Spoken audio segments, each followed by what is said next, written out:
All right, welcome to another GS on Marketing podcast. Yeah, it's great to be here. It's been a little bit. What's new with you, Redbeard? Oh, just still trying to, still got some holidays coming up. Oh wow, yeah. We're into the new year, but I still got a few more holidays. Yeah, you've got the extended Christmas life going on, don't you? Just two more. That's a lot. That's a lot for somebody to go to. Like, what's your number at? Are you above 4? This year it was only at 4, but usually it's like 5. Wow, why is it so many? Just like different, relatives will have the different sides of the Christmases. So Yeah, maybe I'm just not that close to enough of my family to have that happen. I'll tell you, divorce definitely makes for a lot more Christmases, though. Now that divorce is more common, it seems that there's always a lot more Christmases to go to than normal. oh, double Christmas. Yeah, how does that work? We should ask somebody how that works with Hanukkah, right? Because that's 8 days. Yeah. So how do you double that? Do you just split the days, or Maybe like mornings and yeah? I don't know. I'm not sure. I don't know enough about that. I guess I'm ignorant to that. Now I'm curious, so I'm going to do a little bit of digging, and maybe on the next podcast we can discuss what we found. Or if anybody listening out there wants to leave a comment, let me know how that works. I'm definitely curious about it. How was your New Year's? Uneventful, actually. I've got 2 young kids, and I really don't like them staying up till midnight. I don't think they understand it enough, and then they're just tired the next day, and it's kind of tough. But I stayed up till midnight, not much after, and didn't do much. Watched the ball drop on TV. Pretty uneventful. Had a good dinner, nice solid dinner, some steak and some shrimp. That was a good time. Yeah. Yeah, I know, like, you might think, Beard's out living it up on New Year's Eve, but... your Instagram sometimes... I kind of hold on to content and then slowly post it on Instagram, so it looks like I'm always busy. Yeah, if you're following Redbeard on Instagram, it's going to be fun in March when he starts to drop those New Year's Eve photos. You're going to say to yourself, wow, for it being March 3rd, Redbeard is really just going at it right now. Like, where does he even find a party like that? Why are they all ringing in the new year? Yeah, no, like, I didn't go out. Like, I can't remember the last time I really went out for a New Year's party or anything like that. Like, I was trying to think back, and it was several years ago. But, like, I just stayed in. I tried to make it till midnight. Oh, you didn't make it till midnight? Well, I kind of I was like, my intentions were to get to midnight. And then around like 10:30, I took a little nap and then, like, woke up as it was midnight. That counts. So then, quickly found that ball drop stream, Do you count it down with your wife, right? You're like, 5, 4. Yeah, we counted 3. it down. The dogs were there, Yeah. Do you do the kiss then, right afterwards, right? Yeah, Happy New Year, the whole thing, There's a lot of fireworks going on in my neighborhood when New Year's went on. Yeah, everybody's firework crazy. Mm-hmm. Yeah, there are some pretty big ones, too. Man. But New Year's here, and with New Year comes new Amazon bidding options. New strategies. For Amazon advertising. They keep changing. I feel like every time we have a podcast, we're talking about new Amazon changes, which is nice. And this one kind of came out of nowhere for me, at least. And maybe I just didn't notice where this was rumored to be happening, or there was talks about it. It just kind of came up all of a sudden. I had additional bidding and reporting features in, specifically for sponsored products. And I'm pumped. I'm always happy when that happens, especially when it's an improvement as opposed to losing functionality or losing capabilities or making things harder. That I'm less of a fan of. Yeah, just like I think on any platform, when you just like log in and everything's just different, it's pretty cool. I don't know if we have the same definition of cool. When you log in and everything's different, it's usually a nightmare for me. I'm one of the. I'll keep going back to the classic editor on everything. Google Ads, I was like that for a long time. YouTube, I keep going back to the classic editor. Yeah, me too. But that's just because it doesn't have, especially YouTube in particular, right there, new Creative Studio that's in beta right now. it's so hard, and it's gotten better. Like, you can do this now, but before I kept having to go back because you're writing your descriptions and everything. They don't have the ability to, or they didn't at least. I think they do now, last time I looked. But when they first rolled it out, you couldn't play the video while you were editing the description and, the title and everything. And so that was kind of frustrating. Every time I click on go back to the classic editor, it you comes why. up with those questions like, why do you want to leave? It's like, well, the same box that I clicked last time. The same reason. Maybe when that's corrected, I'll stop unclicking it. Google Ads was the same way too. Running those, the new one, it gives you more insight and it's gonna be easier. Like deep down, okay, though that was an older UI for these. I'm just used to it. It doesn't make it better. And it's just, you don't want to sit down and learn it sometimes. That's why I like it that they eventually do just pull the rug out from you and say, hey, guess what? You've been avoiding trying to use this, but now you can only use this. So get used to it. Yeah, and then you adapt pretty quick. I feel like they make the changes, because someone's making them better. Might not be like for you, but for somebody it's better, right? So they're solving some problem that a majority of people probably have, and they make it better. Man, just making a few more problems at the same time. It's always fun. So I think, I think one thing I just need to get off my chest a little bit here is, we did watch the Bears play off last week. Ended with what they're saying now is a blocked kick. I mean, no one said that. Like, usually during the games, okay? Usually during the games, and when a kick is missed, they'll say, oh, was that tipped? Did someone get a hand on that? Well, even the guy that tipped it, I forget his name, but in the post-game interview, he even said, yeah, I felt like I got my hand on it just a little bit. Didn't think it was enough to really make a difference in the kick. Still basically don't think that was a big enough touch to have it make a difference for it. But then, it hit the uprights twice. Got that double doink action going on. And social media was brutal on that dude. Yeah, that's one you don't. It's gonna be tough to come back from and have a career. Yeah, it was horrible. And here's the thing: it's not that he had a spectacular year and that was the first kick that he missed. He missed quite a few, second most in the league. They said. Yeah. You knew what you had in him before. That's unfortunate. He made a few beforehand. It's just game winner, 43-yard field goal. That's something you should make. That's something that you need to have confidence in your kicker that's going to be automatic. And, the tough part is, how do you bring him back now? Because you have to sit there and wonder Obviously every time not a coaching he goes role. up there. And, of course, missing good old Robbie Gold. That was, you didn't know what you had in him until he was gone. He's been money. Right? Well, yeah, I think I read a stat where since the Bears released him, they've missed 19 field goals, and he's missed 3. Wow. So doing all right for himself. Wow. But he was kind of not. He was looking like he was on the downward trend when he was in Chicago his last season too. So it made sense that they didn't want to pay him that extra money. Hindsight, should have. I mean, for sure. Might be talking about the Bears' playoff, career going on right now, or this season at least. But we'll see. All right. Yeah. So I just had to get that off my chest. But yeah, I mean, should we go full circle back to this Amazon? Yeah. So talk a little bit about it. So let's talk about. So what's happening? What are these new things you're seeing? Well, what's nice about it is it isn't a total everything's different. It's just an additional feature. So they're having what they call like dynamic bidding right now. And that's what it's going to be, a campaign, or it is a campaign optimization setting where you can choose to have Amazon adjust your bid up or down in real time. And that's by a max of 100%. And what they base it on is the likelihood of the conversion for that particular search term. So it's not just going to automatically increase your bids. It's something you have to enable.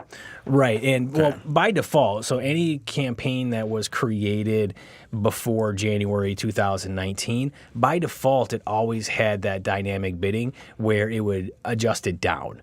So it would adjust it down by about 50%, and that's going to be determined based on Amazon's algorithm, how likely it is that you're going to have a conversion, right? Or you sell a product, basically sell this product based on that search term. And it uses, the relevancy, the history, all of that, and it's going to determine if it should adjust your bids down. And that's what it always did. And that's why you look and say, okay, this is my max CPC bid or my max cost per click bid. And you'd notice a lot of times your actual, CPC average would be a lot less. And it's because a lot of them were being adjusted down. You weren't always bidding your max and paying your max every single time. So now they're adding another element in there where you can choose to have it go up and down, meaning once Amazon determines, wow, this is a likelihood for a high conversion for the search term, you can have the bids go up by a max of 100%, or essentially doubling your bid for that particular search. Wow, so that's really going to affect how you have to really go in and maybe adjust your bids. Yeah. So that you're not spending too much, really keeping your budgets in line. Yeah, definitely. We expect to see people that just go in there and turn that on. Most likely ACOS is going to go up, because even though they're adding an extra, element where it's if they higher conversions, so you should get more conversions, but you're going to be paying more per click than you used to. So what we've been doing as part of our strategy is really going through and adjusting all the bids on those keywords and lowering some of them so that our max cost per click is lower, at least our bid that we're having on there is lower than what it had been, not by the total 100%. We're not going through and cutting them in half. We're taking a look at their history. What is their ACOS? What are we averaging on there? But we're reducing them, 50 to 75% in most cases, and then turning this on. So that way it's still going to bid more. We're still going to get some additional clicks and, impressions and eyeballs on it. And we're just going to hope and see and track and monitor to see if we're getting the increase in conversions. And that way, and then if it does double, then you still got some cushion there. Exactly. Yeah. Right. And, the other thing, too, is it's not just the actual dynamic bidding that they're changing. They also offer or set up to what's called placement bid adjustments. So this is where you can also get a little bit more granular into the bids. It's not just Amazon thinks this is going to, convert, so they're going to bid more. You can say, I want to adjust my bids by placement for top of search, which means the first page, and also product pages. So you can actually influence where your ads are going to appear on Amazon, which is really important. That's been something that, anybody that comes from Google Ads and comes over to Amazon, it's difficult because you don't really know where you're at least, historically you didn't. Is it top of Amazon, bottom of Amazon? It's not as easy as Google Ads where it's going to say, this is the average 1 position. This is average 2 position for your ad. Yeah, so you're kind of at a whim a little bit with it, making the necessary adjustments, kind of monitoring that. So this will give you a little bit more flexibility to try to push the ones on top, bid higher when you need to bid higher to make sure they're staying on top, and also to make sure that that's resulting in, success is that they did improve the placement performance reporting. So that's going to give you data by the top of search, what they call the rest of search, and also product pages. Their product page placement groups, I should say, so that you can actually make more informed marketing decisions based on where all of that is. That is nice that you have a little bit more of a choice of where that's displayed. But do you pay a little more of a premium then? Well, you can, right? It's just like with dynamic bid adjustments. It's just this time it's a placement bid adjustment where it's going to go up to, I think you can do up to like 900%. Oh, wow. In terms of how much higher you want that to go for. One thing, too, that I've noticed, and this is one thing that I think a lot of people should pay attention to, is that historically, when you looked at what your keywords were, what your search terms were, and what your average cost per click was, and then what your ACOS levels, if one of those numbers looked really good, you'd think, okay, I'm going to keep those exactly where they are. I want that to keep happening. But we've noticed that if we bump up that cost per click a lot of times that we're bidding on, then that leads to more of that hitting the top of search more often, which leads to more sales, which actually ends up lowering the ACOS. So even though your average cost per click could go up, you still could have a reduction in your ACOS if more of those clicks end up being sales. Nice. Yeah, that probably adds a little more competition to their platform too, and even now, now if that just came out, it's something you can definitely take advantage of until your competition starts doing it as well. Right, and that's one thing that you've always noticed is not only is that good for competition, but it's really good to drive up those costs per click. Yeah, which for is sure. Really what they're after, because they make money whether you sell a product or not when that cost per click is high. Always innovating. Yeah. So that's been a big change with Amazon. Another big thing is that they've actually changed how they report on impressions. So they're using more of the industry standard, where it's got to be at least 50% of that pixel is going to be seen, and then that's how they're reporting on it. So that'll help with a little bit more transparency. Hopefully, try to have a little bit more industry standard. So if an impression here is the same as an impression there in terms of the likelihood of it being seen. Yeah, it's nice too that they're adding a little bit more to the reporting and things like that. Hopefully that continues to trend up. Yeah, I'd love to see a lot more added to that reporting so that you can do more within the system as opposed to making a good report. You've essentially got to have a piece of software, or you got to pull it all out manually. Like we use Google Data Studio for our reporting just to get all that out so that you can have some more data visualization, because most clients, when they look at it, they want something that's quick, easy to digest. They know whether it's good or bad based on how it looks without having to really dig in and analyze the spreadsheet themselves. Nice. Yeah. So that's been fun. So we've been going through, changing a lot of those campaigns. Hopefully on the next podcast we can chat through what we're seeing, what the results are, and maybe even give a little more insight and some strategies that we want to take advantage of. Very cool.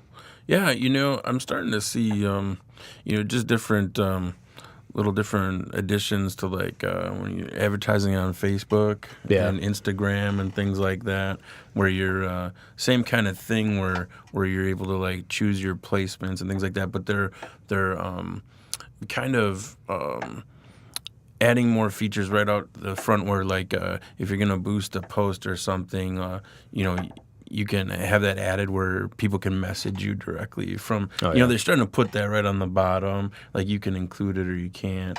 Do you want to get more engagement from your ads, or do you want more direct messages and things like that? Yeah, anytime you can make your advertising platform easier to use and, something that you could point towards results, whether that's clicks or messages, have a little bit more insight into that, just means people are going to spend more money on it because they can see it working. Most of these ad platforms, they aren't looked on, and I think some of this is incorrect. I think you should look at some of them as brand building, specifically Facebook. I think that's really good for brand building, which is less performance-based marketing where it's click equals sale and all of that. I think you just need to have a fine line and kind of understand that you can really accomplish both with some of those advertising platforms. It's not just direct response marketing. Yeah, so I said they really lay it out too, and they're like, do you want to go for do you want to drive traffic to your website? Do you want to generate awareness? Do you want people more people likely to come to your event, things like that. Right. So. And choosing the right, campaign type that you're going for in the beginning, that can have a big impact on how much you're spending, to reach 1,000 people and to reach results. If you're always choosing conversions, right? It's a conversion-based metric. Then you end up spending a lot more for branding type initiatives. So it's just the way that their algorithm works for. You can end up spending a lot higher CPM, basically. Yeah. For sure. So I think, one thing I've been curious about since our last podcast is how's it going with all the people you've been calling out? Do you have any sort of, change you want to make? Is this something we've got to go through and say, hey, I called out this company, my mistake. They did pretty well. They righted it. I may have been a little bit too harsh, jumped to conclusions. I'd like to take it back. No, I haven't. No, you want to double down? I haven't. Well, so, one of the episodes I might have called out a local car dealership, right? Not local in Delavan. No, not local in Delavan. We should probably make that. We should make that clear. I feel like you want to make sure it's not certain car No, dealership. in Janesville, local to where we grew up, right? Right. So, I'm just going to say it's Gordy Boucher. Here's the thing. So I bought in several cars there, right? And so I ended up having to go back there recently to get new brakes and tires, right, from their service department. So service department, not sales floor, right? But I'm like, okay. So as we drive up to drop the car off and that, they did all the work. We're gonna get our car, so they had given us like a loaner car. So we pull up, to get the car and all that stuff, And as soon as I get out, like their service department was great, I didn't have any problems there. But as soon as I got out of that car, made eye contact with that sales guy. He was walking out as I was walking in. We had that exchange of, and I'm like, why didn't you respond to my Facebook DM? Oh, well, that sounds like an interesting time. I like how you still go there for service. I feel like that makes them still winning. I know. That's the thing. I felt horrible about it. It's really funny when you still end up buying the car there. I felt horrible about it, but it just had to be done. Yeah, I've never actually had problems with them. I never have really used them, though, to be honest. I guess I've always had friends that have sold cars, so I've kind of just gone and whatever dealership they were working at, kind of talked to them. Yeah, no, I mean, I think like as far as like maintenance and stuff, their service department's pretty good, and they have really great deals on tires and stuff. So they price match everything. Oh, nice. So yeah. So and your yard care company that you called out? Oh man, Any changes there? I mean, finally got my patio door installed. Not because of them though. After they had shattered my patio door during a routine yard maintenance. So I mean that happened back in like August, and like I finally just now, 2019, got that glass replaced. But it was like a whole to do. But I lucked out. It was a nice day because it was like weather permitting if they could come out and. Yeah, that did end up being a nice day. I remember looking outside and saying, I thought Redbeard was talking about snow. But that night it got really cold. It started to get really cold. Yeah. But when they came, it was like nice and sunny out, perfect weather to replace the door.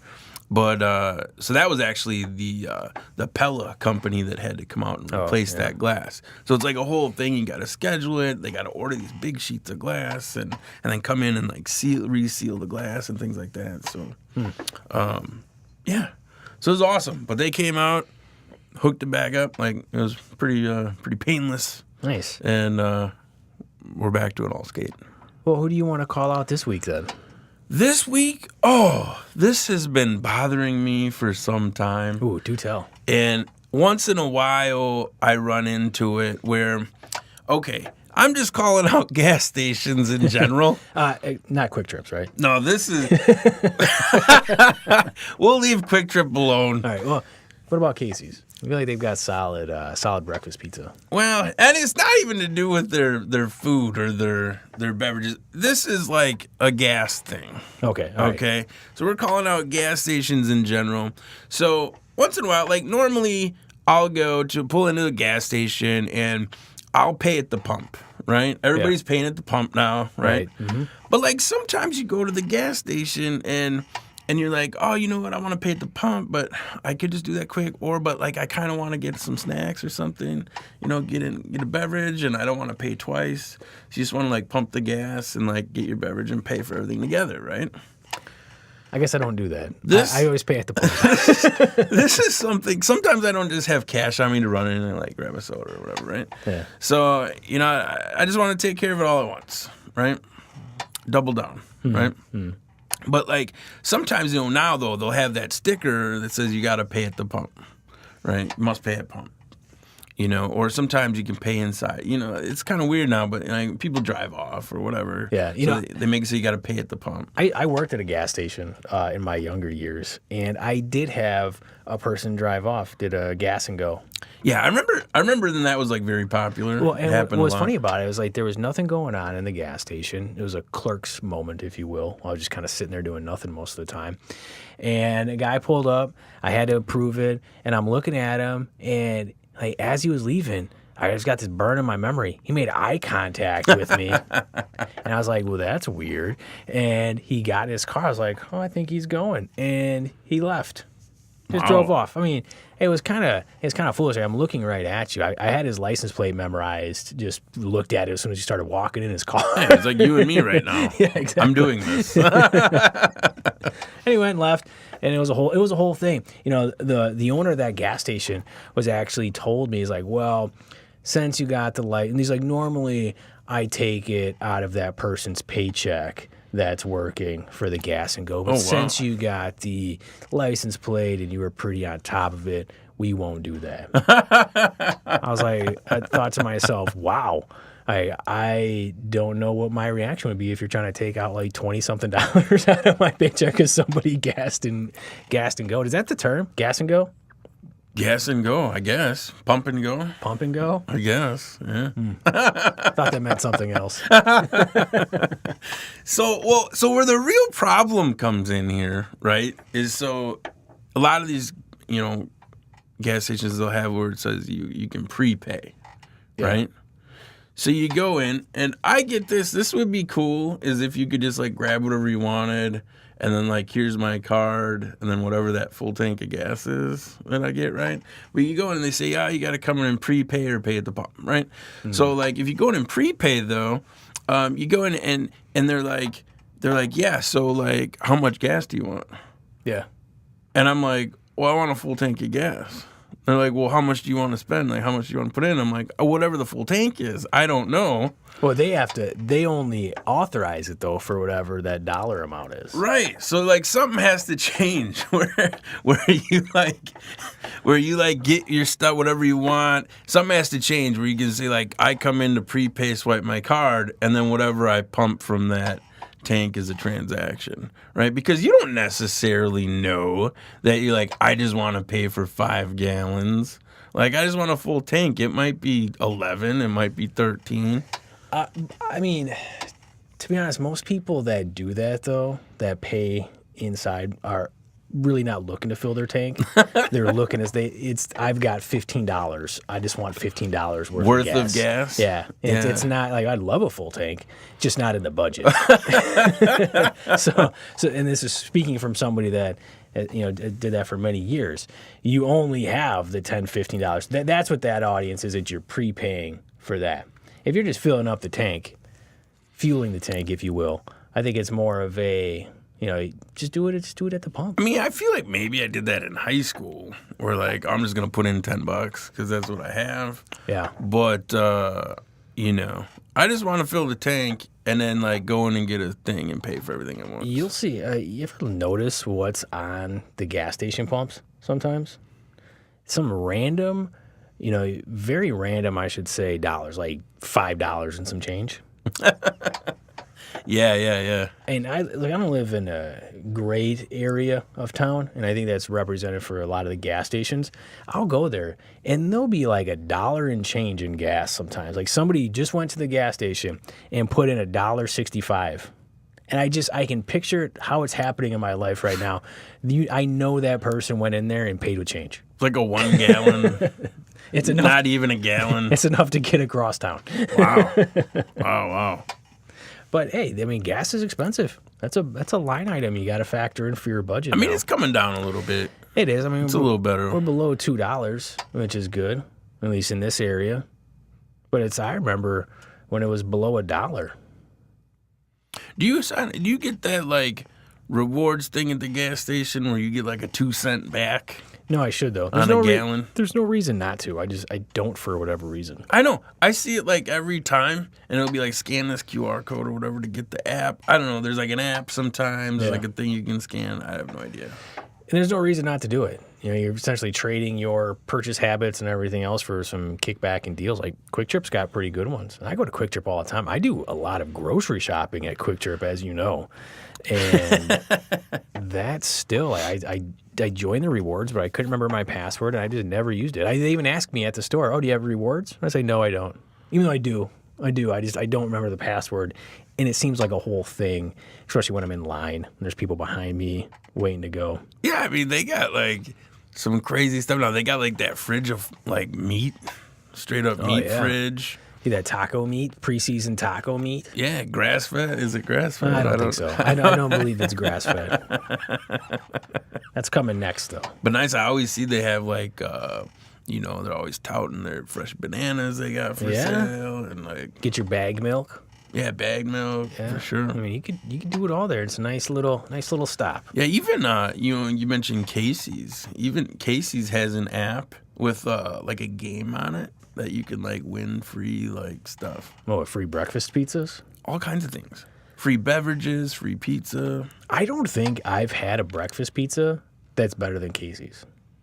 It is pretty good, yeah. And I can't think of one. Now, granted, I don't really seek out breakfast pizzas too much. I'm not going to restaurants and sitting down and being like, oh, I heard this place has a killer breakfast pizza. A little Caesar's hot and ready breakfast pizza.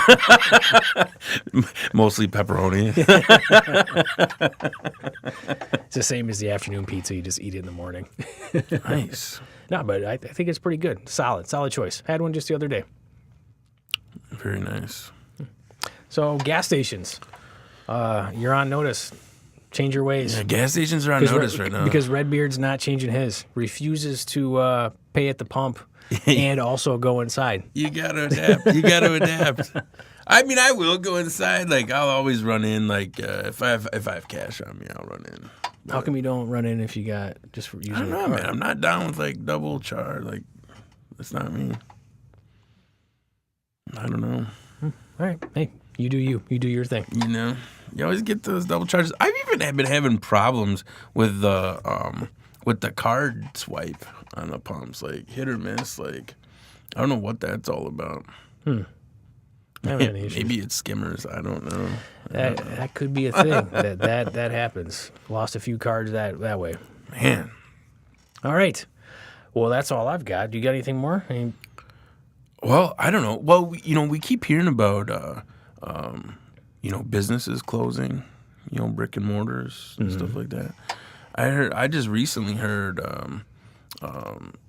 Kimberly Clark up in Nina's closing a factory up there. Oh, are they really? And and then I also heard that, which is odd because you know how like we talk about things and then like the next week it's like it's happened. Yeah, good and bad. Right? Where what about this? What about that? And then the next week it's happened.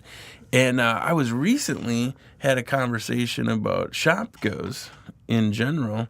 And I was like, yeah, I don't know people that go to Shopgoes. I'm surprised they're still around, right? Like, it makes no sense to me, but I know they have the optical and the pharmacy, like, kind of thing.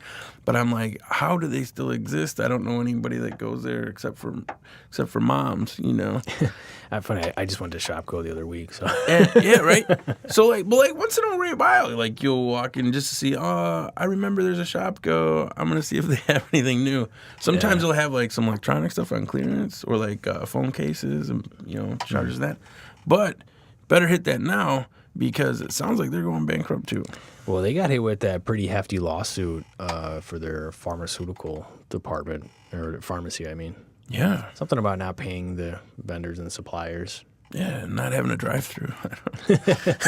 You have to have essential now, a drive-through pharmacy. Yeah, it'll be interesting to see what 2019 brings in terms of business closures. There's always that nostalgia that everybody gets when one of their childhood stores closes, but it's kind of just the way things are going right now. Those same people that are really sad about Toys R Us going, I'd be curious to know when's the last time they went to Toys R Us, how many toys they bought from Amazon instead. Right? Yeah, I can't even remember last time I was in a Toys R Us, It was good with kids. They get a gift card for their birthday or holidays or whatnot, and they'd go in and they'd be like, okay, you've got this much on the gift card. Have fun. Yeah, when I was a kid, though, it was like KB Toys, right? That was the big toy store in the mall. Yeah, I remember that. Like, I can't even remember last time I was at a mall. I had to go do some Christmas shopping last minute. And, it wasn't enough for it to get there in the 2-day prime, and I had to go to the mall. And it's amazing. I was surprised how many of the stores were different. Yeah. A lot more kiosks in the mall. I didn't notice that many more. I did notice just some of the staples, your J.C. Penney's and your Boston store, and all of those were just no longer. Wow. Yeah. Yeah. Those are staples. I was unfazed by it, though, to be totally honest. I just kept going. Yeah, Sears, Bergner's, all of them, right? Yeah, Sears is still there. They were doing the closeout, though, so it's going to be gone soon. I wonder if malls are going to lower their price now, though, to actually get not an office, but get a retail location there, because they've been historically pretty expensive, at least. Or to have your advertising in the mall. Outrageous. Put that on there. Outrageous prices to advertise in a mall. Yeah. Well, we'll see. Times they are changing. You sing that song? You want to sing that song, close it out? Just kidding. We don't own the rights to it. Otherwise, Yeah, I don't. Yeah, otherwise we'd break it down. We'll get pulled off YouTube. All right. Well, that's all we have. Appreciate everybody listening to the GS on Marketing podcast. If you loved it, leave a review. If you hated it, just keep going. Don't leave a review. I don't know if my ego can take it. Nah, I'm just kidding. You can leave a review too. Share with your friends. Let them know about it. Be great. Give us some feedback. Like us. We'll like you back. That's how the world works, right? Oh, yeah. Reciprocal. Yeah, we're on iTunes, Spotify. Everywhere podcasts are sold. Yeah. And it's free right now. We got a discount going on. Yeah, it might be billed soon. I don't know. We'll see. Bye-bye.